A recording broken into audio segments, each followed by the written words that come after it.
Hello, I'm the Universal Critic. I talk about whatever I want, whenever I want. And before I start, I know this isn't the review I promised of Ridley Scott's Prometheus, but I saw Madagascar 3 first, so I'm just gonna review this. So yeah, that brings me to today's review, Madagascar 3, Europe's Most Wanted.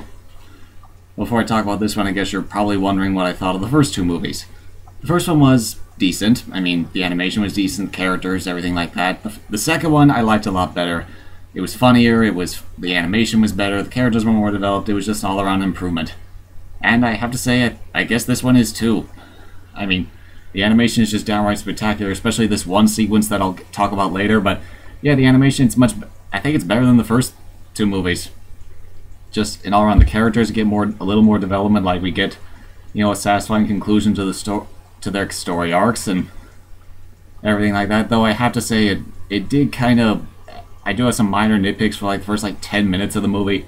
It kind of like at the end of the second movie, you remember they decided to stay in Africa with their families and have a new life out in the wild. Yeah, in this movie they kind of retcon that by having them still missing New York.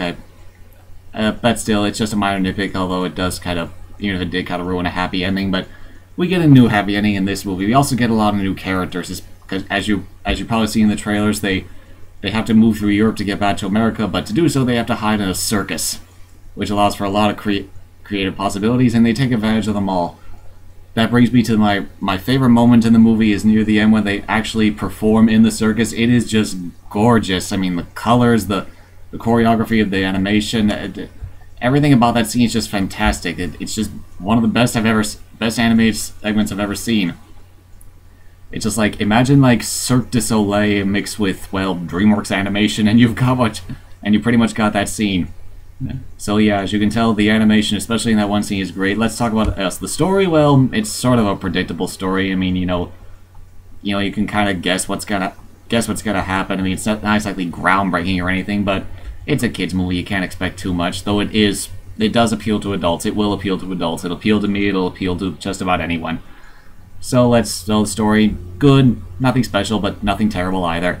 The characters are probably, aside from the animation, the characters are probably the best thing in the movie. You got Ben Stiller as Alex, Jada Pinkett Smith as Gloria, Chris Rock as Marty, and David Schwimmer as Melman the giraffe. They're hilarious, just like in the last movies.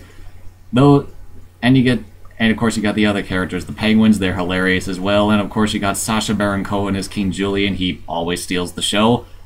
Though in this movie, he does have a little bit of competition from the new characters they introduced. The circus characters. One, you got a jaguar named Gia, who voiced by Jessica Chastain, who serves as Alex's love interest. I know that's kind of a cliche to introduce a love interest, but it's a nice little romance. And speaking of romances, in this movie, King Julian falls in love with a circus bear. Yeah, I know it's actually really funny and actually kind of cute. It's actually kind of a sweet love story. Still a better love story than Twilight. I'm sorry, I had to throw that joke in there. Anyway, let's say the other characters. You got Stefano, an Italian sea lion, voiced by Martin Short. And to answer your question, yes, he talks with a silly accent and has a giant mustache or whiskers shaped like a mustache. Either way, it's still funny. Yeah, Martin Short, if you watch The Nostalgia Critic, you probably know that he keeps signing on for horrible movies that don't make... We all know he's funny, but for some reason he's always not funny. This is not the case in this movie. He's hilarious in this movie. The animation on his face, his voice, his actions, everything is just great. And then you got this big Russian tiger named Vitaly, voiced by... I can't remember his name, but yeah, he's hilarious. He's awesome too. He's got that really thick accent. He's really imposing, but he's actually kind of the heart of the story.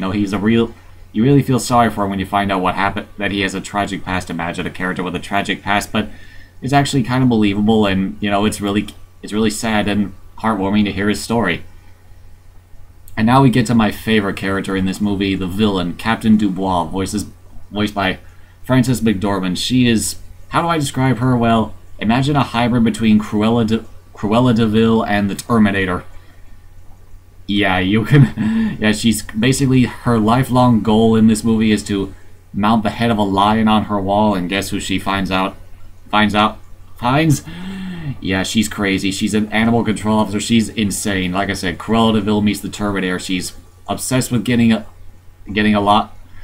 animal head on her wall, but she's indestructible. She survives car crashes, beating the crap out of her. She's smashing through walls, jumping off buildings. She's just crazy.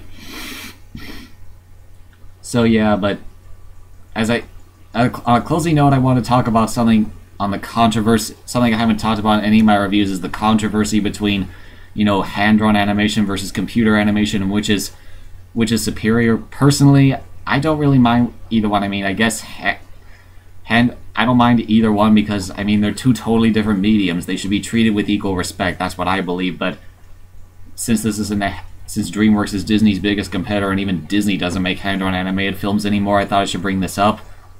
I once brought up this topic to a teacher of mine, and she brought up a very interesting analogy. She compared hand-drawn animation and CGI to two batches of cookies. Stay with me now. She said hand-drawn being a homemade batch of cookies and CGI being a factory-made batch of cookies. With, factory-made can be good, but it's homemade just has that superior, just has something charm about it that can't be matched.